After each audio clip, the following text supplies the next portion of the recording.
Salut à tous, c'est Nico, j'espère que vous allez bien et je suis sûr que vous allez bien, vous me le dites souvent et vous me l'avez dit il y a pas longtemps d'ailleurs sur Instagram, hein. Salut. Et quand vous allez bien, moi je vais bien et quand je vais bien, je suis sûr que vous allez bien aussi. Alors aujourd'hui je vais vous montrer le smartphone le plus énorme que j'ai jamais testé. Il est lourd, il est gros, il est endurci et il fait aussi talkie-walkie. Attends, t'as dit quoi là? Reviens un peu en arrière. Il est lourd, il est gros, il est endurci et il fait aussi talkie-walkie. Ah ouais? Wow.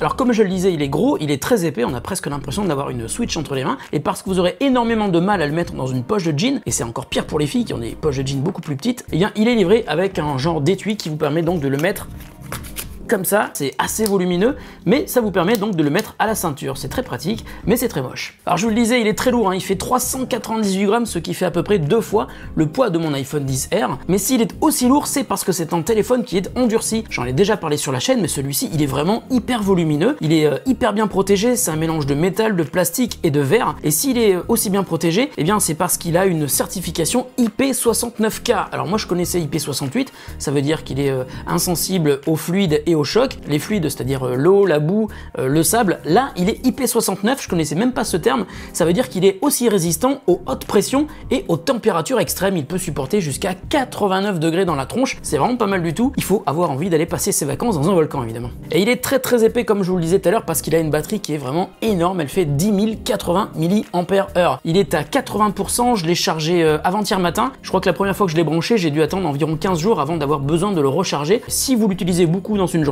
eh bien il va largement vous faire 2 jours complets, même si vous faites du jeu vidéo, si vous faites du Netflix ou si vous faites du web ou des réseaux sociaux. Et ça, c'est vraiment génial si vous avez l'habitude de partir sans amener votre chargeur. En revanche, faut pas oublier le petit truc pour le mettre à la ceinture, évidemment. Il est équipé de la recharge rapide, hein. Il y a d'ailleurs le chargeur qui est livré avec une prise USB type C qui est planquée derrière une petite trappe qui permet de conserver son étanchéité. Surtout si vous faites le mud day, n'oubliez pas de refermer la trappe, hein. Sinon il pourrait prendre de l'eau par la prise USB type C. Alors au niveau des specs, c'est un SoC Mediatek P23 qui permet quand même d'atteindre un score plutôt honorable de 92 732 ici. J'ai testé avec tous les jeux que j'ai l'habitude d'utiliser, ça marche plutôt bien. Et d'ailleurs, il y a un détail qui m'a paru plutôt sympa, c'est la première fois que je vois ça avec un smartphone, quand on le tient comme ça, donc pour jouer à un jeu donc en format paysage, on a l'impression de tenir une Switch entre les mains, on n'a pas l'impression d'avoir un truc hyper fin et qui semble à la fois fragile et qui semble pas hyper pratique pour la préhension, c'est-à-dire la manière dont on tient le smartphone. Et bien avec celui-là, c'est pas du tout la même chose, on a vraiment un truc qui est très épais et je me suis aperçu que c'était super pratique pour faire du jeu vidéo. Par exemple sur Angry Birds, j'ai trouvé ça génial tout simplement. Alors à l'intérieur il y a 6 Go de RAM et 64 Go de stockage que l'on peut étendre avec une carte micro SD. Il est aussi double nano SIM, mais si vous mettez 2 cartes nano SIM, vous ne pourrez pas mettre la carte micro SD. Un détail plutôt intéressant sur la carte micro SD, vous pouvez installer des applications dessus, pas uniquement pour mettre vos fichiers médias, mais aussi les applications que vous pouvez installer et qui prendraient trop de place sur le téléphone peuvent être transférées sur la carte micro SD. Alors parlons maintenant de l'écran, il est plutôt cool, hein. C'est un 5,99 pouces IPS avec une dalle qui est en Full HD+, c'est-à-dire 2160 par 1080. D'ailleurs, je me suis aperçu d'un truc, puisque j'ai utilisé ce smartphone beaucoup à l'extérieur. Quand on est à l'extérieur, on a besoin d'avoir beaucoup de luminosité. Et c'est un smartphone endurci, c'est donc un smartphone qui est vraiment fait pour aller à l'extérieur, dans la neige, dans la montagne, etc.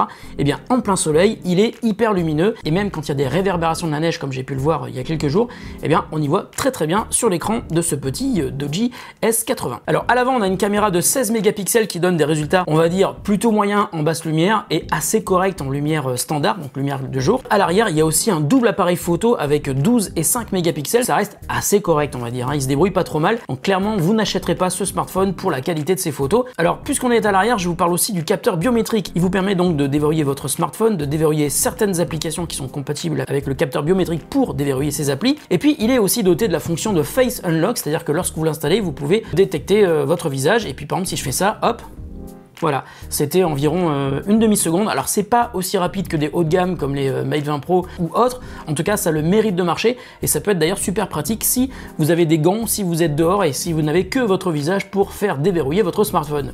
Bonne idée. Alors à l'arrière, on note aussi 2 haut-parleurs qui sont présents et qui donnent un son très puissant. Il n'est pas forcément exceptionnellement bon, mais il est très puissant. Écoutez, vous allez voir.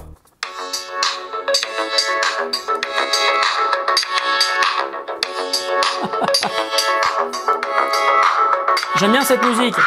Salut à tous, c'est Nico, j'espère que vous allez bien. Oui, on sait que c'est toi, on t'avait reconnu quand même. Donc le son est pas exceptionnel au niveau de la qualité, mais il est vraiment très très fort. Alors le Doogee S80 tourne sous Android 8.1 Oreo. Il n'y a pas de surcouche constructeur, donc ça c'est plutôt bien, mais il est quand même livré avec plusieurs applications qui sont sympathiques. Il y a un compas, il y a un décibelmètre, plusieurs applications qui permettent de mesurer une distance ou de mesurer l'horizontalité de quelque chose que vous visez avec l'application. Bon, ça servira pas vraiment tous les jours, hein, mais ça peut être quelques applications qui sont assez utiles et qui sur un smartphone qui peut être par exemple utilisé sur un chantier ou autre, peuvent vraiment rendre des services. Bon, il y a aussi la boussole, le podomètre, la radio FM. Radio FM, il faudra brancher un casque. D'ailleurs, il y a un petit adaptateur qui est livré puisque comme il y a un port USB Type C, il n'y a pas de prise jack, donc il va falloir brancher l'adaptateur pour avoir le casque jack sur ce smartphone. Donc il y a plein d'applications, notamment une application qui s'appelle Talkie Walkie, et c'est là qu'intervient ce petit objet de type phallique assez bizarre. C'est quoi? Eh bien, c'est une antenne. Regardez, il faut accéder au cache qui est ici, l'ouvrir. D'ailleurs, si vous regardez bien, c'est une prise assez standard au niveau des antennes, hein. On retrouve ce genre de prise sur les routeurs Wi-Fi. Donc l'antenne est livrée avec le smartphone,